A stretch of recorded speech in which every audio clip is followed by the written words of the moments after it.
So I'm joined by Lyndsey Best, who is well named as Lyndsey Best.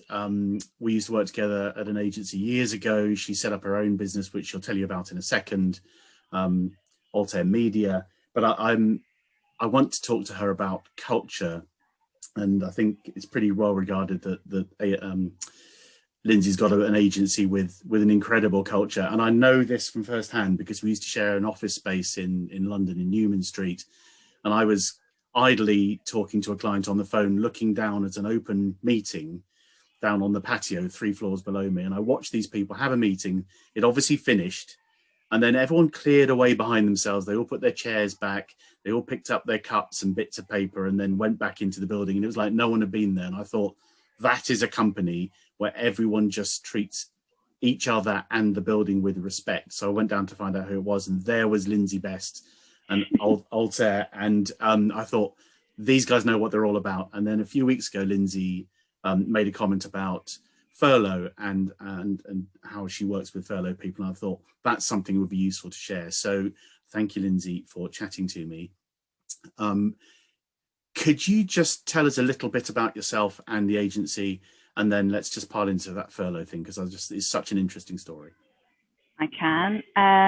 So about myself, so I started my career I've been mostly digital in my first start at Mediacom, and then went through a few independent kind of agencies and fairly, what's the word?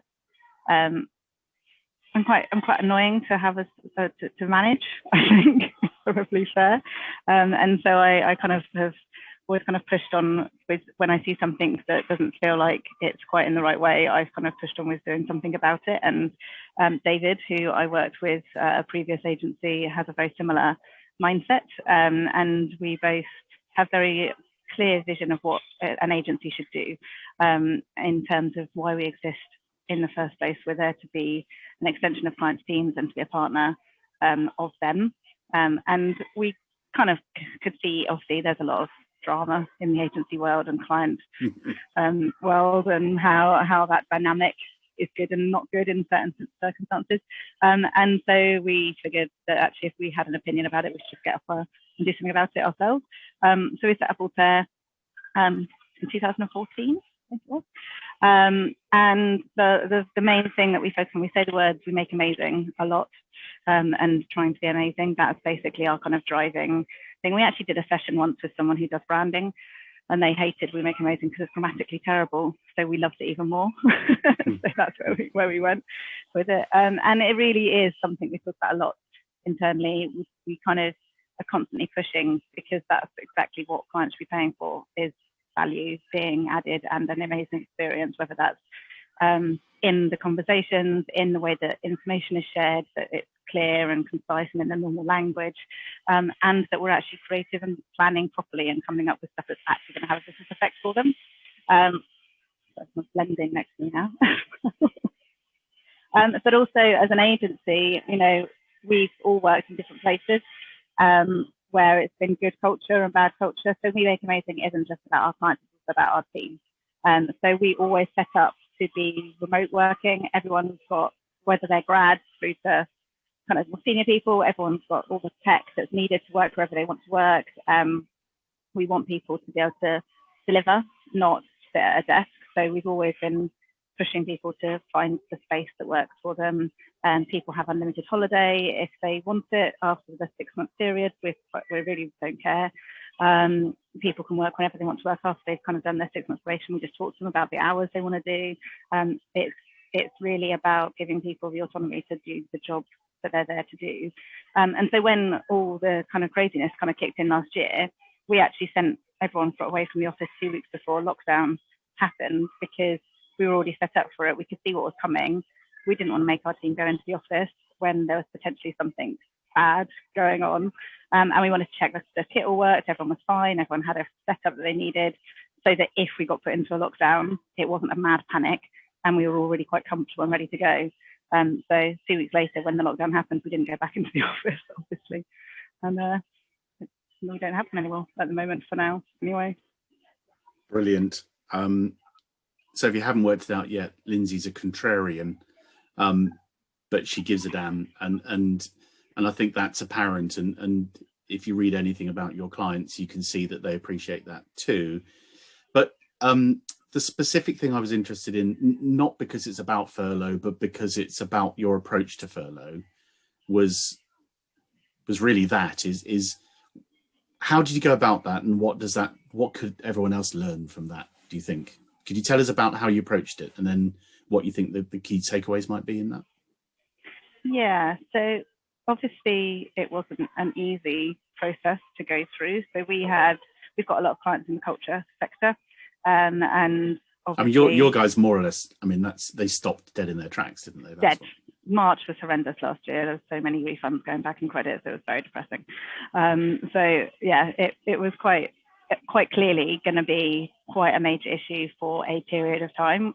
And obviously, the most important thing to us was to make sure we kept everyone's jobs. So when furlough was made available as something, it obviously gave us a huge amount of relief, because it meant that there was something in place that we could find a way to keep our team. However, the rules were quite strict, in that you couldn't do any actual work, you couldn't contribute to the profit of the business or the growth of the business or something. There was quite kind of strict rules on how you could use furlough. Can't remember the exact phrasing.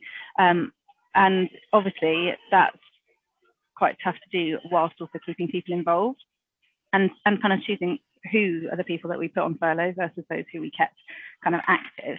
And so because culture was a big part of our business, we also just looked at the profile of our clients and who was going to be spending and who wasn't going to be spending. So that meant that we were able to kind of really focus. We looked at what kind of media we thought clients would be doing. So paid social and paid search was still going to be really key. So we needed to keep those teams fairly well stocked, as it were. But things like programmatic and outdoor stuff like that, actually we could see that they were going to be going down. So we looked at that in terms of kind of the different teams and where we thought we'd need active people. And we had a one-to-one conversation with every single person who works with us and just talked through what we were going to be doing, how we were planning on rolling it out. And the team who were put onto furlough were very much a team. Their job, because they were still allowed to get involved in training, they were still allowed to be developed, and they were still allowed to talk to us, so that was good. So their job was to basically be responsible for the culture of the agency and to keep that going. And so every Wednesday we shut the agency, always, we've always done this, for 2 hours. And we have a session that's called Luminosity, which is basically a range of different things. It might be that we're doing sessions on what's happening with the budget and how that might affect things, what's going on in the world of blockchain, what's happening in Google Analytics. It really ranges from techie stuff through to macro kind of world stuff. And so all of the team who are on furlough were still very much part of those Luminosity sessions. So we had at least 2 hours with them properly every single week. One of them was amazing at running quizzes on Zoom, and doing amazing TikTok videos for us all to entertain us. And they were awesome, and they were so involved in everything. And really, the communication was the biggest thing. So just making sure that, obviously, we didn't know how long it was going to be going on for. So just having that kind of contact with people who are on furlough every single week was just really important, so that we could keep them up to date on what we were doing. Obviously, we also put in place a good, was it Fun Times Friday? I think we called it, a very catchy time, so that we could celebrate things that had happened each week and have a beer together, and to bring everyone who wasn't in the active team in, so they could at least hear that there was some good stuff happening, and obviously that there was still going to be jobs to come back to, because clearly when you're on furlough, you're sat there worrying that there isn't actually going to be a job at the end of this anyway. And it's probably pretty depressing. And so it was just really important. We had loads of WhatsApp groups going on just to make sure that they were still hearing everything, and that, yeah, we hadn't just disappeared and that they were being forgotten about, because, yeah, it's pretty awful. I think this is what struck me as so different, was that you're not allowed to work, and I can't remember the phrasing either, but it was basically, it's be economically active for the benefit of the business, isn't it? But you can still be in the business. You can still be learning and developing. You can still be contributing. I think that idea of saying, okay, so we're going to create a new role for you guys, and we're going to give you some some accountability to deliver something internally, at least, is really fascinating. And a lot of people miss that opportunity. I think it's too late now, but it's a massive cultural signal that you are still valuable, you're still needed. You're just playing a different role for a short period of time. I thought it was interesting. And now that it's sort of furlough is wrapping up and being tapered off, you've had people coming back to work, haven't you? What have you done with those guys in order to make sure that they're sort of, have you done anything particularly for that, or have you just said, right, you're back, crack on again? No, so we brought people back gradually in terms of their time and days coming back in, so that we could kind of warm them back up, I guess, and get them back up to speed with things. So I think it was September kind of time, we started to bring people back a couple of days a week. And we had really detailed one-to-one conversations with everybody about what they would do with that time. So what we didn't want to do was miss the opportunity to actually think what's good about the things that we've learned over this period. And also what we didn't want to do is when they come back in, that clients hijack their time and they just go back to the job they were doing before, because that's just such a waste. And so we deliberately didn't give the team who were coming back in their previous job straight away and get them back into client work.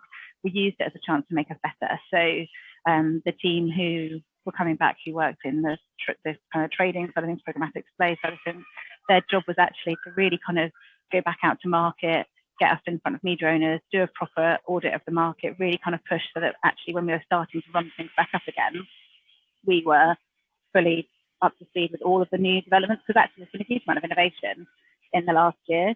Obviously people have had time to do that, so we wanted to make sure that we kind of got ahead of that. Some of the other team did quite a lot of work in terms of like the media marketplace. We ran a few sessions for clients in terms of an update on the marketplace and how user behavior was changing, and doing research and stuff like that. So we kind of used the autumn to do project-based work that made us better for the future. And we did do a bit of a restructure in things as well, because what we also found was that the way that we did the teams in terms of the furlough and the operational team, as we kind of called it, was that the specialist teams, the kind of guys who run the activity, were the ones that we kept active, because we needed people who could do the do. And the teams that was on furlough were a lot of the account manager teams. And actually, clients quite liked going directly to the specialists, and the specialists quite liked having that ability to lead on clients and talk about other things. So what we've now done is that actually everyone's a specialist in something, but everyone is also an account lead. So we've now spread our account leads across the entire agency. So we don't just have an account team. The social team are account leads on stuff that's mostly social, but might also do other channels. The search team are the account leads on things that are mostly search, but also do other channels. So now everyone's getting a chance to spread their wings and learn about other disciplines and talk about that. And so that is also, a bit of a shift, and there's a shift for people coming back in, particularly for people who were account managers. There's a bit of an adjustment in that in terms of what that looks like. So we spent a lot of time with everybody to kind of go through what that looks like and what the specialism is for them, because we want to make sure we're really pushing in programmatic, we're really pushing the media owners, we're really pushing in outdoor, and so kind of giving that extra emphasis to what we now call the trading team as part of it. And then we moved two of the accounts team into what we've now called the commercial team, and they are there to add that extra value to all of our clients, and in terms of giving a commercial view on everything and a real world view on everything. So they do a lot of the media market stuff, research. Every single morning they give us the whole agency an update on the sales figures for all of our clients and highlight any major shifts in sales that our clients are seeing, so that we're all really thinking about business effects. And so it's kind of their responsibility to really bring that commercial mindset to everything that we're doing. And it's kind of that time that you want to have because of furlough and us kind of having the ability to relook at things. We've made that time and have shown that that's actually important and that is deserving of extra time. So, and that seems amazing and brings a lot to all the other teams and helps make them amazing. Fantastic. Amazing. Obviously. It's amazing. It's amazing. There's something. Thank you for sharing that so openly as well, because there's a tendency to go, well, this is our secret sauce, so we're not going to, you know, but I know your view on this is, well, have at it, you know, let's all improve. But the theme I spotted in there was that 2 or 3 times you talked about one-to-one, everybody one-to-one. And I think this maybe the key takeaway here is communicating what once you've made your plan, is then communicate that plan for everybody at a one-to-one level, rather than planning for some sort of generic, this is how people need to behave, or things that the people need to do. It's always about the individual, and executing the individual level. That's hugely important, I think, and it's clearly what you keep going back to, and that's why your retention rates in your staff are so high, and you know, you win all the awards, because you think about the individual first, rather than teams or sort of generic roles, and it's people first, isn't it, with you? I think that seems to be the key. Yeah, definitely. Fantastic. Thank you ever so much for sharing that. There are about 16 other topics we could talk about that span out of that, but I know that you've got a long run planned for this evening, so I won't stay in your way. Thank you very much. Cheers, Lyndsey. Okay.